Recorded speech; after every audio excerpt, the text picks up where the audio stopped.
Not being able to fall asleep sucks. For several months, I was dealing with this on a nightly basis. I'd go to school every morning on either a few hours of sleep or none. My grades were rapidly falling.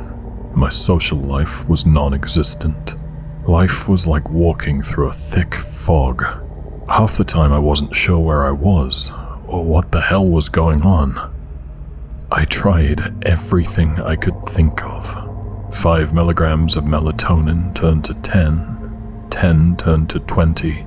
I started going for a short run an hour before bed, even when my legs felt like they were moving in a dream.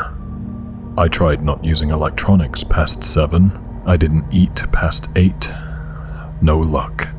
No matter how groggy, confused, and tired I felt, when I laid down at night, sleep eluded me like a song I couldn't quite remember. When I was able to fall asleep, the nightmares would wake me up and leave me shaking well through the rest of the night.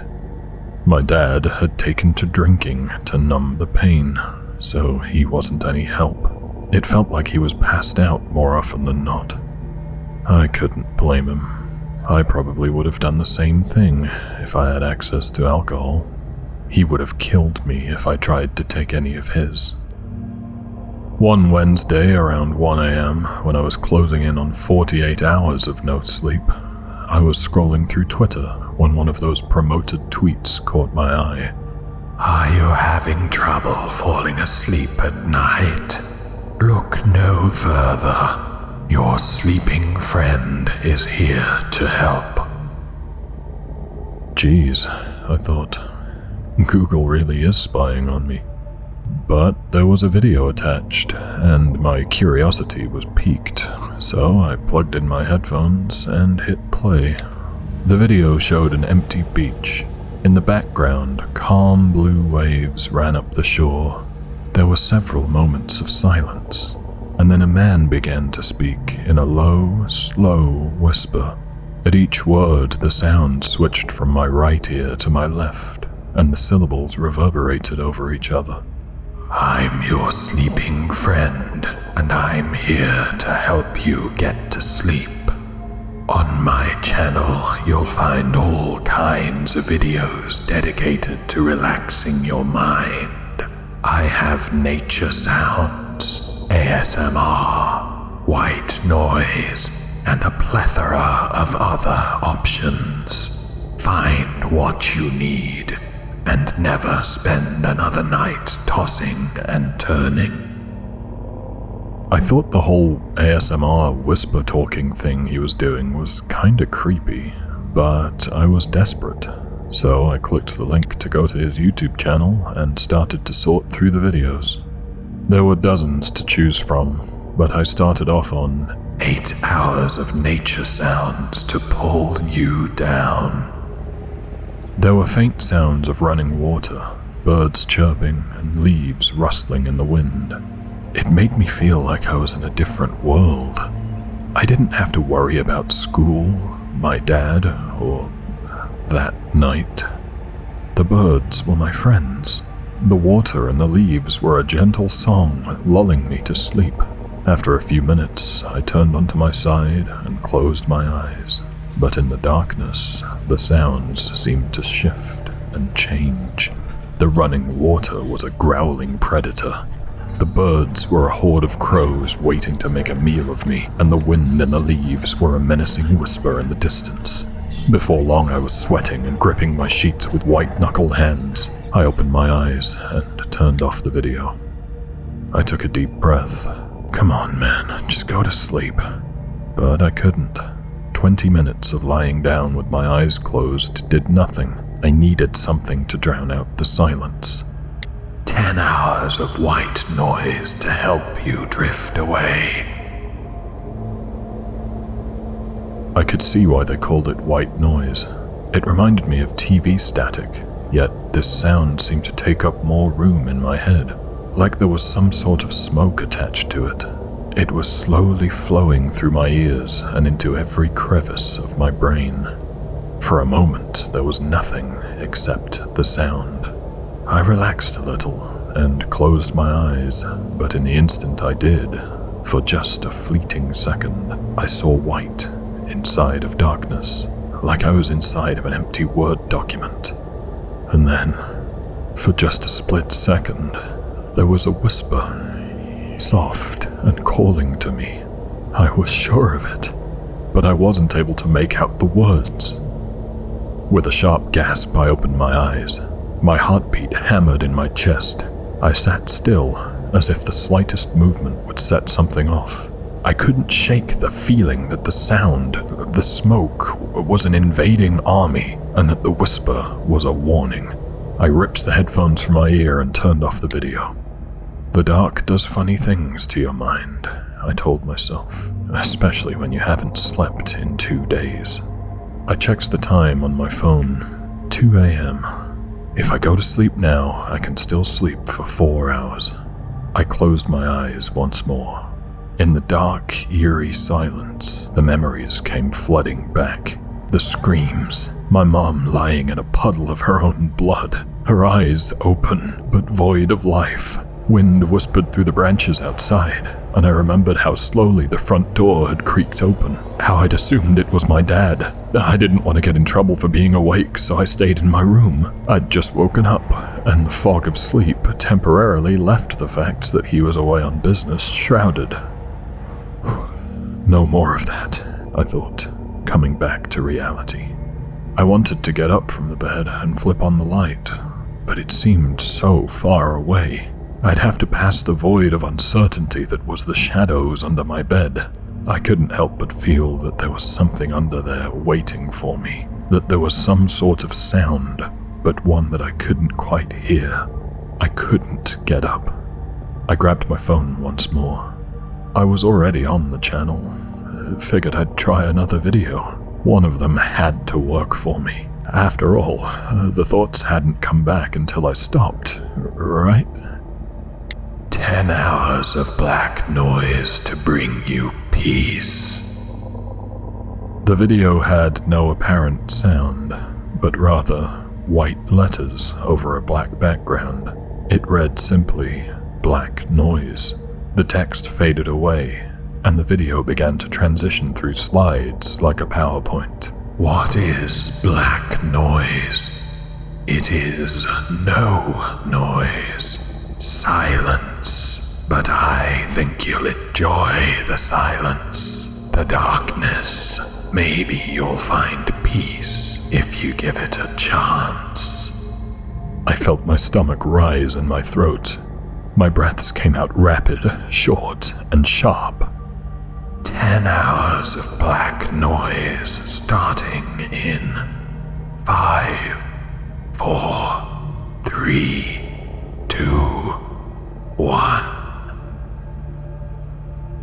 I closed my eyes, not sure if it was voluntary or not, and saw myself from the eyes of an observer, a different me, floating in a space of infinite darkness. My eyes were closed, and there was a smile of pure bliss on my face. My breaths were slow, rhythmic, and relaxed. I was asleep.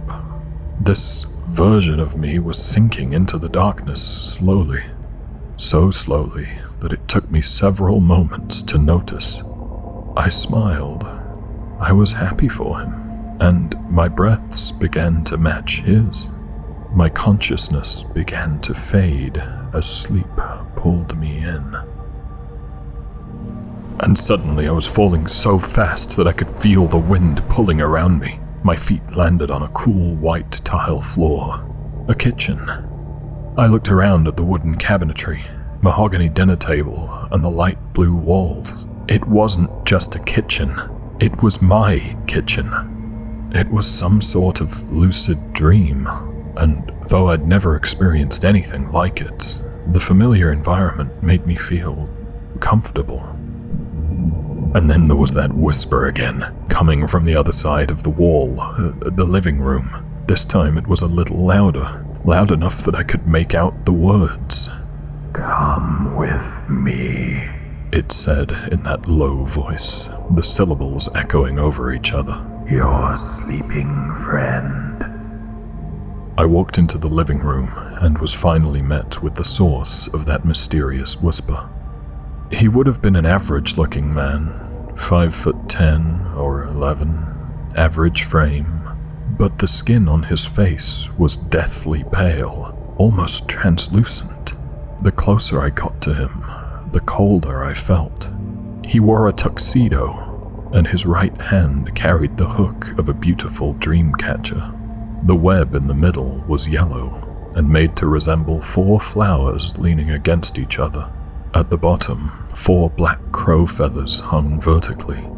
They swung back and forth as he turned and began walking towards my dad's bedroom. "Come," he said, and I did. I followed him through the living room and into the bedroom. The TV was on and playing Criminal Minds, my mom's favorite show, the one that had been playing the night she was murdered.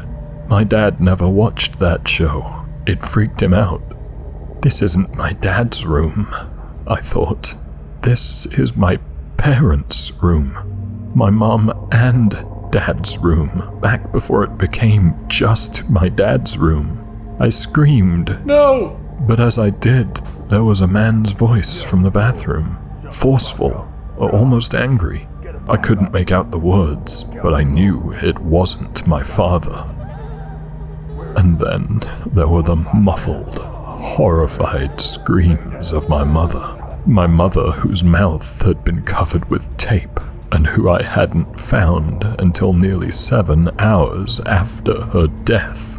"You're gonna make me watch," I yelled, backing up towards the doorway. He was standing just beside the bathroom door.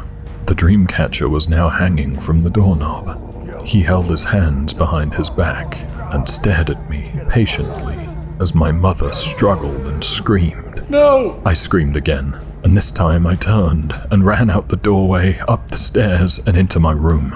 I jumped on my bed and got under the covers like I was 7 again, hiding from the boogeyman and waiting for the sun to come out and save me. Instead, my alarm was ringing. It was time to go to school. What a weird-ass dream, I thought, but I felt more well-rested than I had in weeks. The dream had been terrifying, but at least I actually slept through the whole night. I crept downstairs to get breakfast, careful not to let my dad hear me on the off chance he was awake. Sure enough, there he was, passed out on the couch with a dozen empty beer bottles surrounding him. There were pills scattered around, too.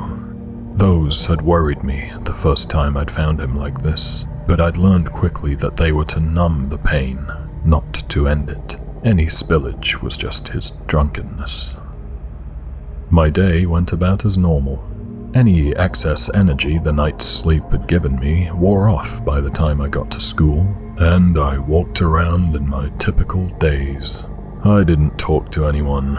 I kept my head down, and I did whatever I had to do to not get written up. When I got home, my dad was in his typical spot on the couch, drinking beer and watching TV. We didn't speak to each other, and I went up to my room to play video games. When it was time to go to bed, as usual, I couldn't sleep. I took my melatonin, counted backwards from 100, but as usual, nothing worked. Except, I thought to myself, there is one thing that did work. It did put me to sleep, right? And I was sure I'd just imagined all the scary bits. The whispers, the visions, and the dream. The only thing I knew for a fact was that it helped me sleep, if only for a few hours, and I hadn't woken up screaming, shaking, or crying, just a little unsettled. I threw on my headphones, opened up the channel, and hit play on the video. There was the intro, the slides, and then the darkness. I took a deep breath and closed my eyes. Within a few minutes, I was floating. Then the fall. I was in the kitchen. Then the whisper. "Come with me." This time I turned the corner and looked into his fading yellow eyes. "Why?" I asked. "Why do you want to make me watch?" "Not watch," he said. "I'm here to bring you peace." He turned and walked to my parents' bedroom. I followed. Again, upon entering the room, he hung the dream catcher on the bathroom doorknob, then stared at me until I approached the door. I heard the man barking his orders, then the muffled screams of my mom. This time I opened the door and ran inside. Mom! I yelled. She was on the floor, with duct tape covering her mouth, and a tall man with broad shoulders and a long knife standing over her. I ran toward the man to tackle him and take the knife, but he was a grown man, and I was only 16.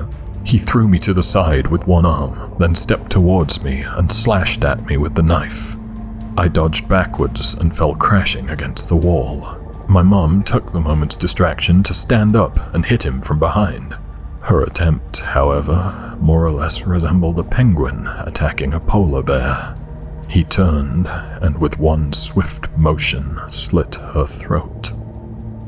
I let out torturous screams with no rhyme, reason, or pattern, and as if he'd forgotten about me, the man jumped and turned, then strided towards me. I woke up when the blade was about an inch away from my head. My sheets were drenched in sweat, and I was breathing like I'd just run a marathon. In the back of my mind, there was the feeling that I'd been close to death. Real death. I have no doubt that those events were real. What I'd gone through wasn't a dream, but an alternate reality. One in which I had checked on my mother that night. That was what would have happened if I'd tried to save her. We'd both be dead. It's a dark and desolate realization, but it's the truth. I know it is. It wasn't my fault that she died, no matter how many times I tried to tell myself that it was. After some time, I sat up.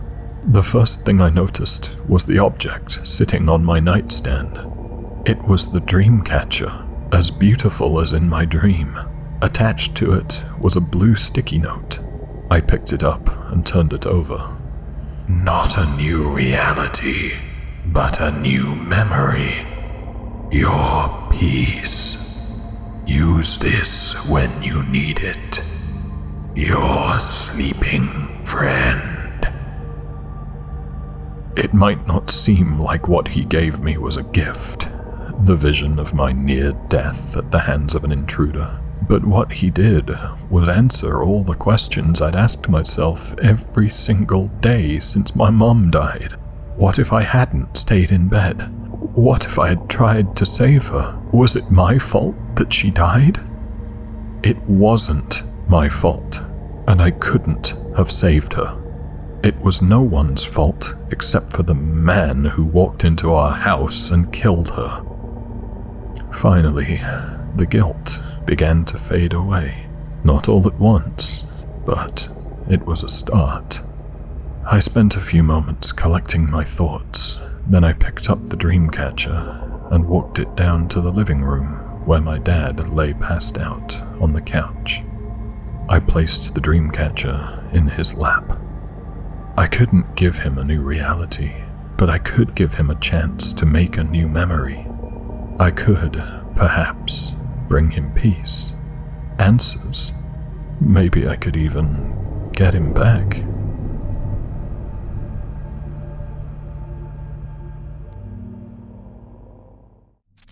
Thank you for listening.